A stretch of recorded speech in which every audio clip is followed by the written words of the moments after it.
Hello everyone, today in this quick tutorial, I'm going to be showing you how you can easily check the system requirements or PC requirements of any game or application on your PC. Let's get into the video.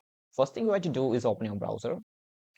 And now I'm going to choose the Brave browser. If you have any other browser, you can choose that. And once that's done, you'll have to go into the search bar and type in download. Sorry, you have to type in the the game or the app name. So for this demonstration, I'm going to say Among Us, and I will say system requirements. And now if I click on search, it will show the system requirements by AI. You can see all the system requirements here. So if you don't have an AI thing, you'll have to scroll down and you can find several websites where you can see the system requirements. So I'm going to choose this one, systemrequirementslab.com. I'll click on it.